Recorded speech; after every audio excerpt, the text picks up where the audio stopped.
하나님 말씀을 경청하도록 하겠습니다.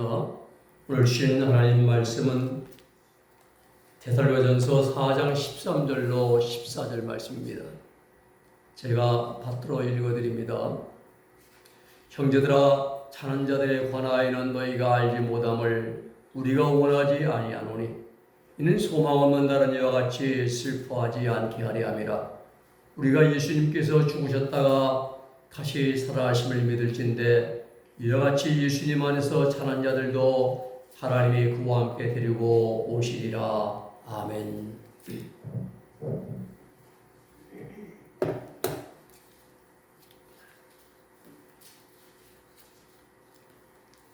우리 그리스도인들의 믿음은 십자가의 도를 믿는 믿음이 되어야 됩니다. 그저 밑도 끝도 없이 믿습니다 하는 믿음은 아무런 맹목적인 믿음이 되고 마는 것입니다. 막연한 믿음입니다. 구원받은 성도들의 믿음은 사도 바울이 말한 대로 두 가지를 확실히 믿고 실천하는 믿음이 되어야 됩니다. 첫째는 예수 그리스도의 십자가 위에서 예수님과 함께 죄된 나도 함께 못 박혀 죽었다는 것을 믿어야 해요. 예수님이 십자가에 돌아가신 것은 죄 때문에 돌아가셨잖아요. 나도 함께 죽은 겁니다. 그때 죄된 내가 주님과 함께 십자가 안에서 예수님 안에서 십자가에 못 박혀 죽었다고 믿는 믿음, 죄에 대해 죽은 자가 되었다고 믿는 믿음을 가져야 됩니다. 두 번째는 의에 대하여 다시 살았다고 믿는 믿음이어야 됩니다. 의에 대해 살았기 때문에 다시는 죄와 상관없이 언제 어디서 어느 때나 하나님의 뜻을 즉 의를 행하는 삶을 살아가는 믿음이어야 한다 이 말입니다. 그래서 빌립보서 1장 27절에서 사도 바울은 말하기를 복음에 합당하게 살아가라 그랬어요. 죄에 대해 죽은 자로 여기고 죄를 범하지 않고 의에 대해 산 자가 되기 때문에 늘 의를 행하면서 사는 삶이 복음에 합당한 삶이며 신앙이며 믿음이며 생활인 것입니다. 오늘날 우리 그리스도인들의 예수 믿는 자들이 세상에 본을 보이지 못하고 빛을 비추이지 못하고 또 덕을 세우지 못하는 가장 큰 이유가 뭡니까? 오늘 장로가 사업하다가 실패해서 이제 부도라고 어려우니까 포기한다고 교회에 출석을 쉰다는 말도 있잖아요. 그건 믿음이 아닙니다. 우리의 가장 부끄러운 이유, 본을 보이지 못하고 덕을 세우지 못하고 사업에 망한 것이 부끄러운 것이 아닙니다. 가난해서 아닙니다. 힘이 없어서 아닙니다. 십자가의 도를 믿는 믿음으로 살아가지 않기 때문에 오늘 믿는 자들이 세상에 포위되지 못하고 덕을 세우지 못한다는 사실이에요. 우리는 육적으로 세상적으로 정욕 충만한 삶을 살아가면서 그저 교회에 참석해서 찬송 부르고 열심을 내고 이런 거 보면 무조건 신앙 좋다는데 이건 신앙 좋은 것이 아닙니다. 신앙 좋은 사람은 하나님 말씀대로 살아가는 사람이 신앙이 좋은 사람이에요. 믿음 좋은 사람은 하나님 말씀 앞에 무조건 예만 있고 아니오가 없는 사람이 믿음의 사람입니다. 우리 그리스도인들은 예수 그리스도의 재림을 믿는 믿음을 또 가져야 됩니다. 예수님이 세상 끝날에 다시 오실 것을 믿는 신앙이 재림 신앙이며 우리의 믿음의 또 핵심이 되어야 됩니다. 재림 신앙은 우리 그리스도인들에게 우리 신앙의 방향의 틀을 잡아주는 표대, 나침반 역할을 합니다. 근데 종종 재림신앙이 우리 사회에 등장해서 잘못된 그런 이제 사상이 등장해서 피해를 주기도 합니다. 초대교회 성도들은 예수님이 자기들 당대에 다시 오실 것을 확실하게 믿었어요. 그들의 신앙은 뜨거웠습니다. 재산 있는 재산을 팔아서 사도를 발 앞에 갖다 놓고 서로 함께 통용하고 나누고 베푸는 삶을 살았습니다. 마음이 항상 성령으로 충만했습니다. 얼굴에 은혜가 넘쳤습니다. 기도에는 힘이 있습니다. 그런데 그들 가운데 주님이 오시기 전에 한 사람 두 사람 세상을 떠나기 시작합니다. 그리하여 데살로니가 교회 성도들은 주님 재림하시기 전에 내가 세상을 떠나면, 다시 말해서 죽는다면 하나님 나라에 들어갈 수 있을까 하는 염려하는 마음이 생기기 시작합니다. 그래서 사도 바울은 오늘 이 문제에 대해서 설명을 함으로써 소망을 주고자 한 것이 본문의 내용입니다. 사도 바울은 죽은 자들 역시 하나님의 섭리와 주관하심 가운데 있으므로 부활의 소망이 있음을 가르쳐 줍니다. 오늘 본문에서 죽은 자들이라 말하지 않고 자는 자들이라고 이렇게 표현함으로써 구원받은 성도들의 죽음이 잠자는 것과 같은 것임을 말씀해 줍니다. 자, 죽음이 무엇인가? 우리는 오늘 이 아침에 죽음의 철학이라는 제목을 가지고 말씀을 상고하면서 은혜를 함께 나누고자 합니다. 첫째, 죽음은 소망입니다. 10절 말씀 보면 말씀이 나와 있죠. 세상 사람들은 죽음이 인생의 끝이라고 생각합니다. 그러면서 막연하게 사람이 죽으면 고통이 없고 슬픔도 없고 힘든 일도 없는 저 세상에서 평안하고 행복하게 살아가라고 언어 유희를 펼칩니다. 말 그대로 막연합니다. 저 세상이 어디입니까? 저 세상에 없는, 지상에 이 땅에는 없는, 눈에 보이지 않는 세상, 아마 천국을 가리키는 말일 것입니다. 그런데 하나님 나라 천국은 그냥 아무렇게나 아무나 들어가는 곳이 아닙니다. 이 땅에서 살아있는 동안에 지은 모든 죄를 다 하나님 앞에서 청산하고 계산해야죠. 그리고 의롭다함을 인정받는 흰옷을 입어야 됩니다. 흰옷은 천국의 예복입니다. 그리고 이 땅에서 주를 위해서 행한 그러한 상급에 오신 세마포옷을 입는 것이 받아 덧입고, 그리고 들어가서 영생의 복을 누리는 곳이 하나님 나라 천국입니다. 그래서 바울은 13절에 말합니다. 죽음은 소망이다 라고 말합니다. 죽음은 소망이다. 본래 죽음은 인간의 범죄함으로 말미암아 주어진 죄의 형벌이 바로 죽음입니다. 하나님은 인류의 첫사람인 아담과 하와가 아담에게 선악을 알게 하는 나무의 실과를 먹지 말라 했어요. 먹는 날에는 정령 죽으리라. 창세기 2장 17절에 그렇게 경고했습니다. 그런 게 하나. 그런데 아담과 하와는 하나님의 경고를 무시하고 금난의 열매를 먹어버렸습니다. 그리고 생명의 길을 버리고 죽음의 길로 들어섰습니다. 하나님 말씀을 불순종한 아담과 하와에게 하나님께 준엄하게 명령했습니다. 창세기 3장 19절 말씀이죠. 내가 얼굴에 땀을 흘려야 식물을 먹고 필경은 흙으로 돌아가리니 그 속에서 내가 취함을 입었습니다. 너는 흙이니 흙으로 돌아갈 것이라 이제 말씀합니다. 그렇습니다. 우리 인간의 요소가 흙이에요. 우리 인간은 흙으로 지금 봤습니다. 죽으면 흙으로 돌아가는 거예요. 영혼은 뿌리에 하나님 나라 앞으로 가고요.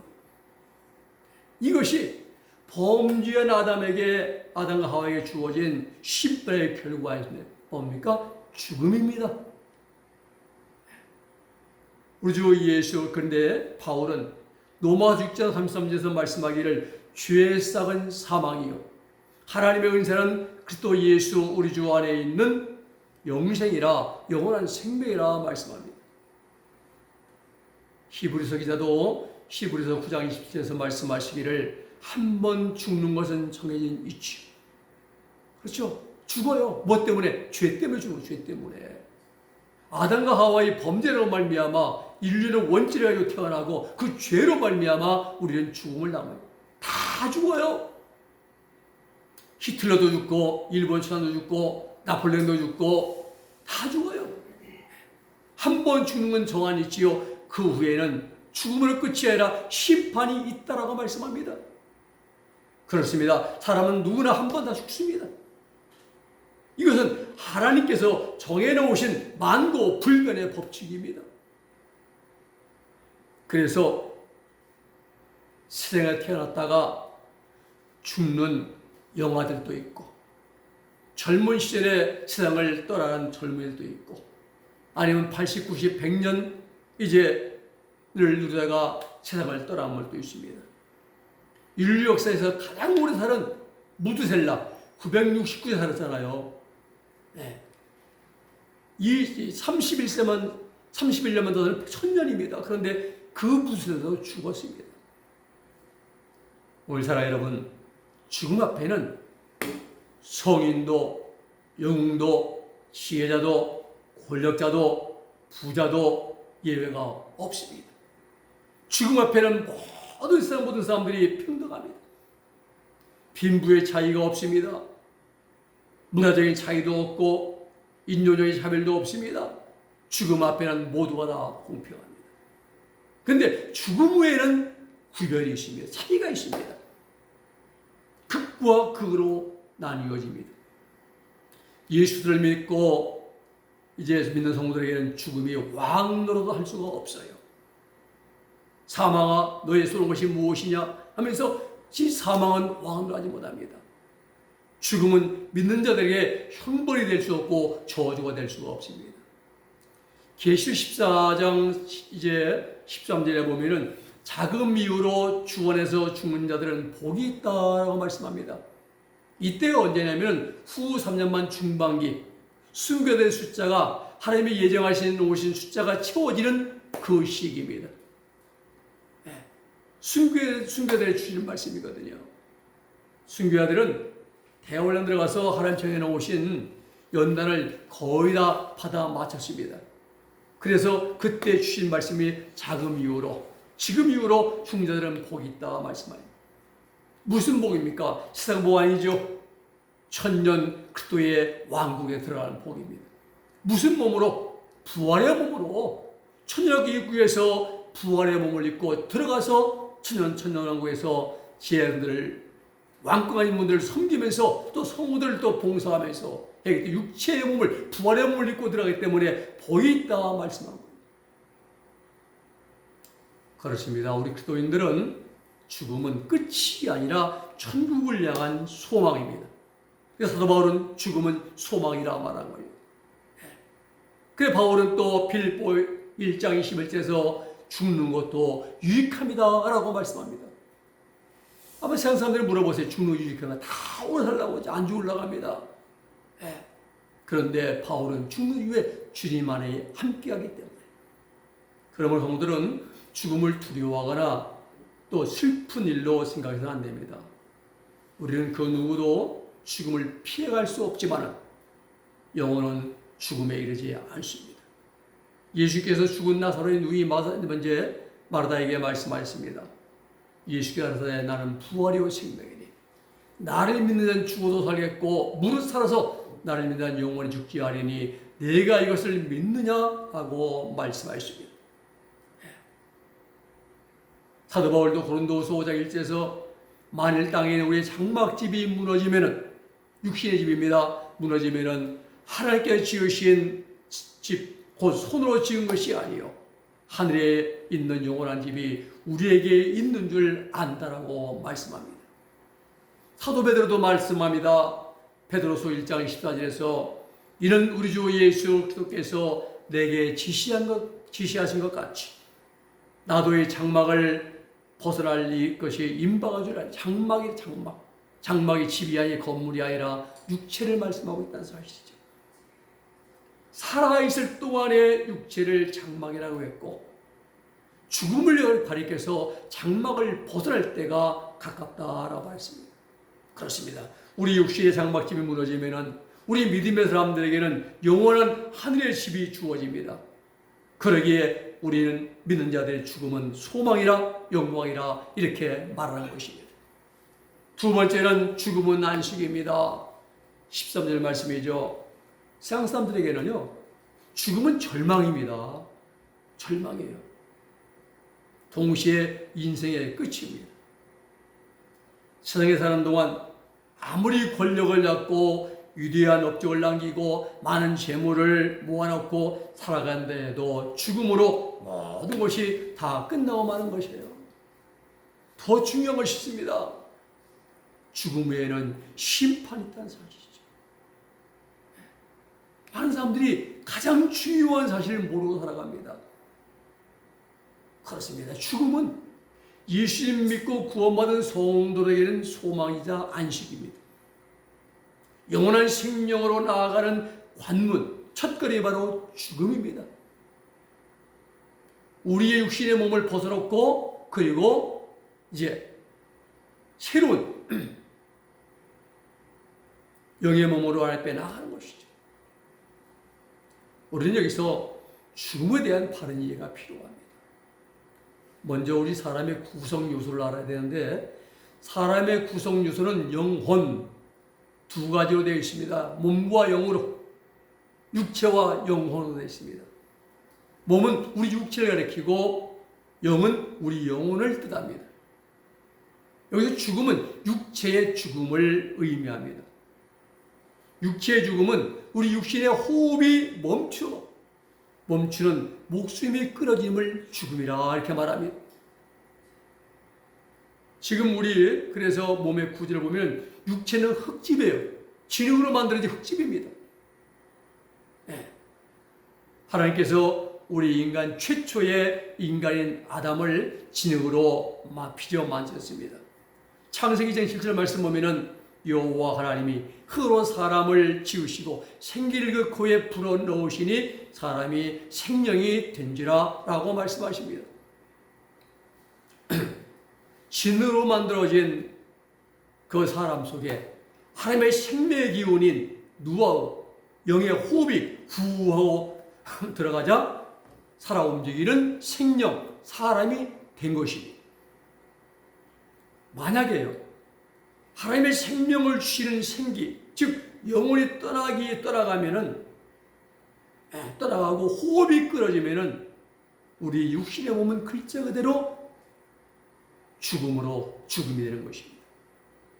이것이 세상 사람이 말하는 죽음이에요.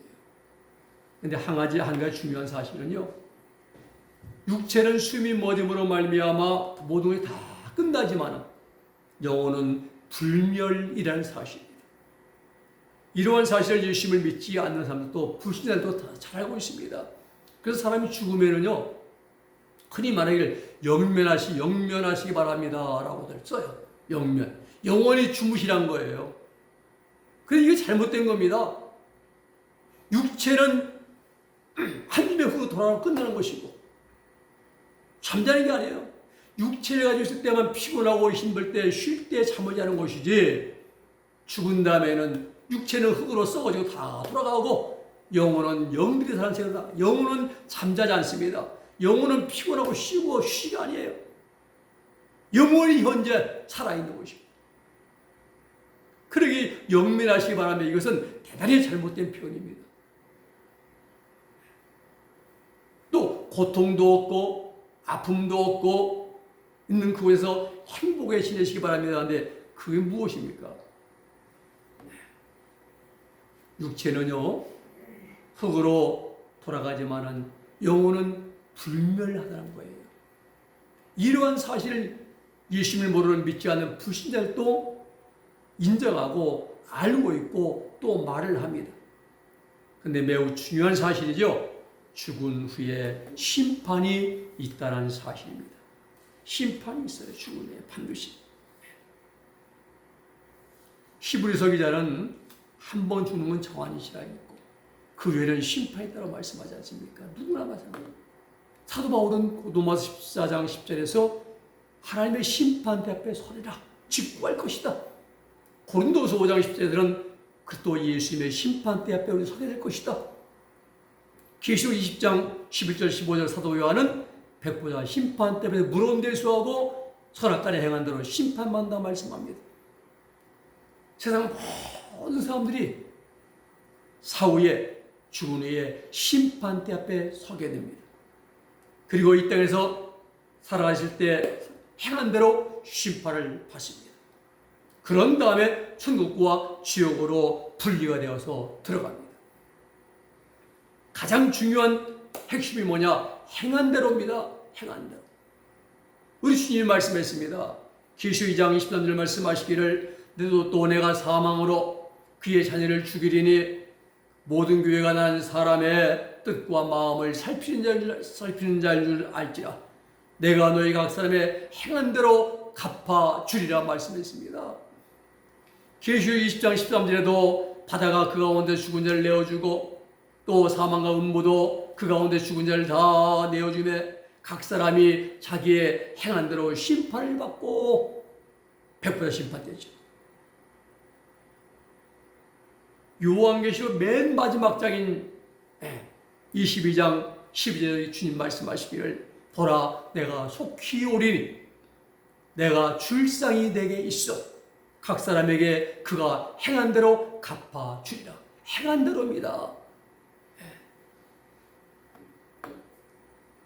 그렇습니다. 우리 각 사람이 세상에서 어떠한 삶을 살아가는지 간에 사후에 죽은 후에 하나님의 심판대 앞에서 내가 80년, 90년, 100년 살아온 모든 일에 대해서 결산할 때가 있다는 사실입니다.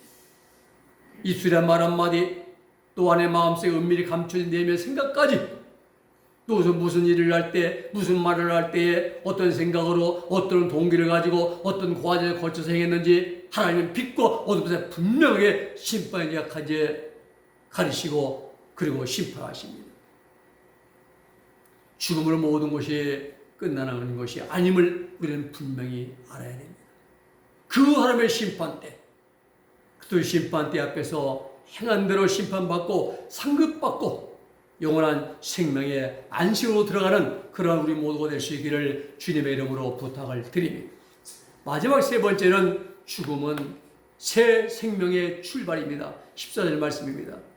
사도 바울은 이 땅에서의 죽음을 새로운 생명의 시작으로 선포를 합니다. 우리가 예수님에 죽었다가 다시 사심을 믿을진데 이와 같이 예수 안에서 자란 자들도 하나님의 저와 함께 데리고 오시리라. 죄의 싹은 사망, 죽음입니다. 에덴 동산에서 아담과 하와가 하나님의 말씀을 불순종함으로 주어진 것이 사망입니다.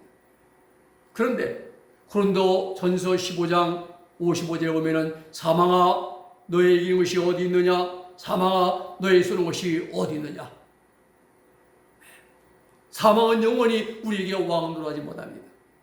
그렇습니다. 죽음이나 사망은 우리 믿는 자들에게는 무용지물입니다. 조적지열 세 번의 피해요.